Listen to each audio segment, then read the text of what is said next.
Hello shooters. तो आज हम सीखेंगे कि राइफल शूटिंग में खड़े कैसे होना है। तो जैसा कि आप वीडियो में देख रहे हैं, मैंने अपने पैर शोल्डर से थोड़े से ज़्यादा खोले हैं ताकि मेरी स्टेबिलिटी थोड़ी सी बेटर रहे जब मैं राइफल उठा लूँ। और मेरा जो लोअर बॉडी है वो मैंने टारगेट की तरफ पुश किया है, अभी देखा होगा आपने वीडियो में। तो उससे अपने ये एल्बो रखने के लिए एक अच्छा प्लेसमेंट मिलता है और स्टेबिलिटी भी अच्छी आती है। तो अब आप आगे वीडियो देखिए।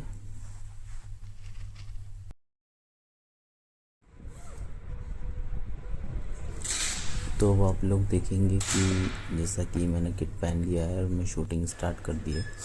तो अब देखिए कि राइफ़ल को स्टैंड से कैसे उठानी है और उसको कैसे एमिंग एरिया में लेके आना है, वो आप देखिए। जैसा कि मैं स्टैंड से राइफ़ल उठा रहा हूँ, तो आप ऑब्ज़र्व करेंगे कि जैसे मैंने स्टैंड से राइफ़ल उठाई, स्ट्रेट अप एंड सीधा नीचे लेके आया, जिससे कि लेफ़्ट या राइट जाने की गुंजाइश ख़त्म हो जाती है राइफ़ल की और अपना नेचुरल पॉइंट ऑफ एम बिल्कुल बढ़िया आता है। अब जो चिक प्लेसमेंट है वो एकदम स्लो और चिक पर प्रेशर हमेशा एक जैसा, एकदम इवन, हर शॉट में एक जैसा रहेगा, उतनी ही अच्छी एक्यूरेसी आएगी। और ना तो ज़्यादा जोर लगाना है चिक के ऊपर, ना उसको ढीला छोड़ना है। अपनी नेक रिलैक्स रहे, पूरा वेट चिक के ऊपर छोड़ देना है रिलैक्स होकर एकदम। और अब आप देखेंगे कि जब चिक को प्लेस करते हैं, नीचे हेड करते हैं, तो जो वेट है वो स्ट्रेट डाउन जा रहा है।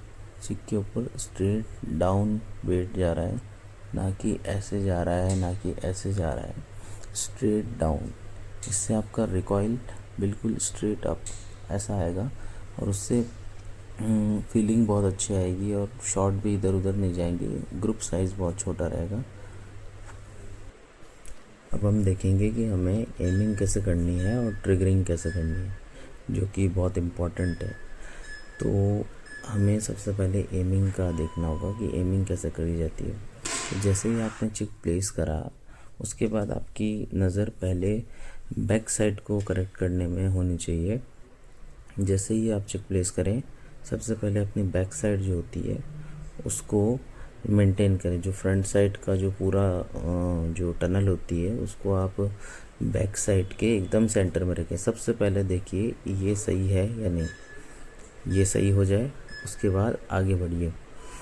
तो जब ऐसा आप कर रहे होंगे तो जो जो अपनी फ्रंट साइड की जो रिंग है वो आपके टारगेट से थोड़ी सी ऊपर रहनी चाहिए। अगर नहीं है तो ठीक कीजिए, अपनी वेपन एडजस्टमेंट या फिर बॉडी से या किसी भी तरीके से उसका नेचुरल पॉइंट ऑफ एम सही कीजिए। अगर वो बहुत ज़्यादा लेफ़्ट में है, बहुत ज़्यादा राइट में है, बहुत ज़्यादा ऊपर है या नीचे होती नहीं है वैसे, पर नीचे होगी तो बहुत प्रॉब्लम हो, तो वेपन एडजस्टमेंट आपको करने होंगे। और ज़्यादा ऊपर है तो भी वेपन एडजस्टमेंट कीजिए। बट को जितना नीचे करेंगे आप, उतनी राइफ़ल आगे से नीचे आएगी और जितना ऊपर उतनी राइफ़ल ऊपर जाएगी। तो अगर थोड़ा बहुत है तो आप बट से इसको एडजस्ट कीजिए, अगर ज़्यादा ऊपर आ रही है तो।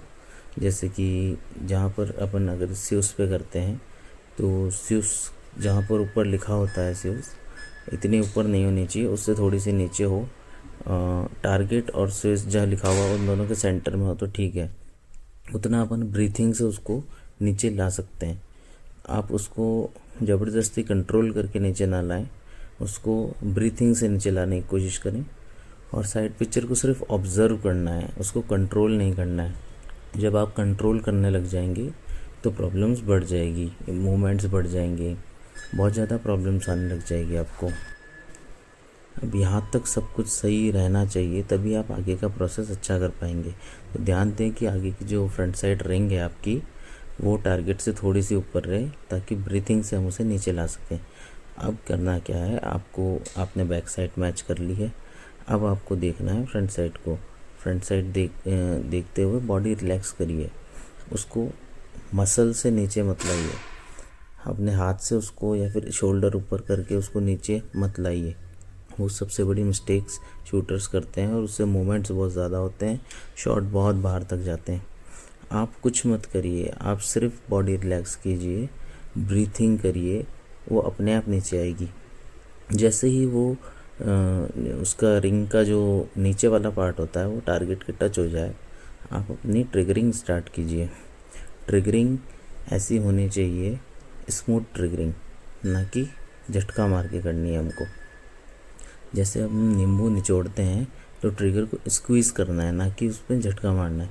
नींबू निचोड़ते हैं हम, स्क्वीज़ करके निचोड़ते हैं। तो आपको ट्रिगर स्क्वीज़ करना है नींबू की तरह, धीरे धीरे वेट बढ़ाना है उसके ऊपर। अगर आप धीरे धीरे वेट नहीं बढ़ाएंगे, झटका मारेंगे, तो शॉट बाहर जाएंगे, अच्छे नहीं आएंगे शॉट्स। और ट्रिगरिंग बहुत इम्पॉर्टेंट होती है एक अच्छे शॉट के लिए। तो आप धीरे धीरे वेट बढ़ाइए। जैसे ही रिंग पे आप आ गए हैं ट्रिगर का, अगर आपके ट्रिगर में फर्स्ट पुल है, आप फर्स्ट पुल ले लीजिए और धीरे धीरे ब्रीथिंग के साथ उसको नीचे आने दीजिए। और जब वो टारगेट मैच हो जाए, मैच होते ही एक हल्का पॉज आएगा, एक आपकी जो फ्रंट साइड होगी वो एक बार के लिए हल्की रुकेगी पहुंचते ही। फर्स्ट साइड पिक्चर होती है वो बेस्ट होती है, उससे लेट मत करिए, वहाँ पर फायर कीजिए।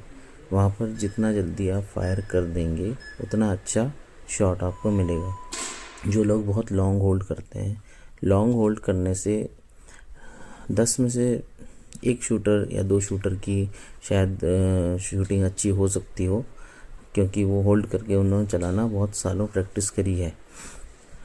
सही तरीका ये है कि आप आते ही फायर कीजिए, वो बेस्ट तरीका है। रिज़ल्ट भी थोड़े जल्दी आएंगे आपके।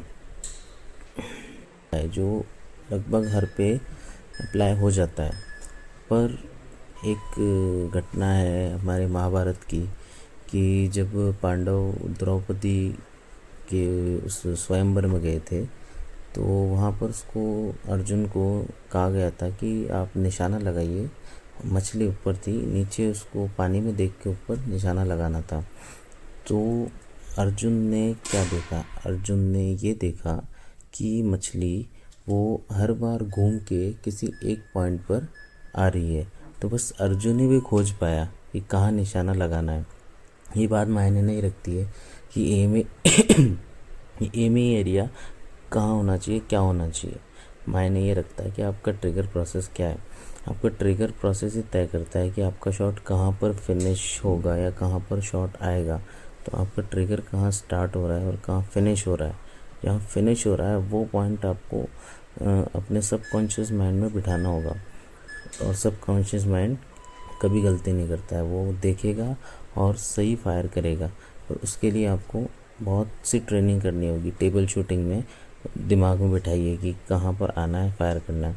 टेबल शूटिंग करिए, अपनी राइफ़ल को उस पर रखिए टेबल पे, उसको थोड़ी साइड पे लेके, और मतलब मूवमेंट नहीं हो ऐसा रखिए। आपको केवल ट्रिगरिंग करनी है, मूवमेंट राइफ़ल एकदम टारगेट पे हो, आप केवल हल्का सा नहीं चला रहे हो, फायर कर रहे हैं। इसको अपने माइंड में जितना आप बिठा लेंगे उस ट्रिगर प्रोसेस को, ट्रिगर पे वेट नहीं करना है कि जब एमिंग में है अब सोच रहे हैं कि अब ट्रिगर चलाएं, अब ट्रिगर चलाएं। वो डिसीज़न आपका नहीं है, वो सबकॉन्शियस माइंड आपका डिसीज़न ले लेगा। आपको रिंग जब टच हो रही है आपको स्टार्ट करना है और सेम टाइम पे हर बार फिनिश करना है। वही सबकॉन्शियस माइंड आपका देखेगा कि कहाँ पर वो डिसाइड करेगा कि आपका शॉट कहाँ पर लैंड होगा। जितना इनर शॉट चाहिए, तो इसी चीज़ को ट्रेन करना होगा। अपनी आई और अपनी इस फिंगर का कॉम्बिनेशन, ट्रिगर कहाँ स्टार्ट हो रहा है, कहाँ ख़त्म हो रहा है, इसकी ट्रेनिंग जब आप धीरे धीरे ट्रेनिंग करेंगे तब ये चीज़ माइंड में, सबकॉन्शियस माइंड में बैठेगी और वो सही पॉइंट पर फायर होगा। वो अपने आप होना चाहिए, आपको करना नहीं, वो अपने आप होगा। जैसे बाइक या कार चलाते हैं, एकदम से कोई सामने आ जाता है, ब्रेक अपने आप लगते हैं, ना कि आप लगाते हैं।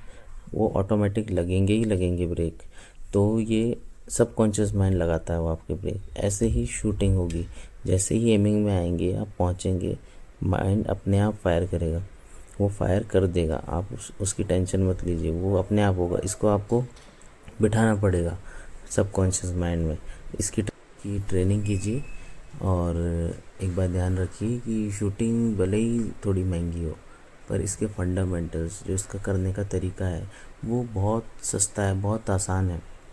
पर जो चीज़ बहुत आसान होती है उसको फॉलो करना उतना ही मुश्किल होता है।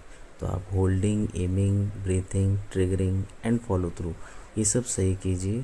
आपकी शूटिंग दिन पर दिन अच्छी होती जाएगी, बेटर होती जाएगी। थैंक यू, धन्यवाद।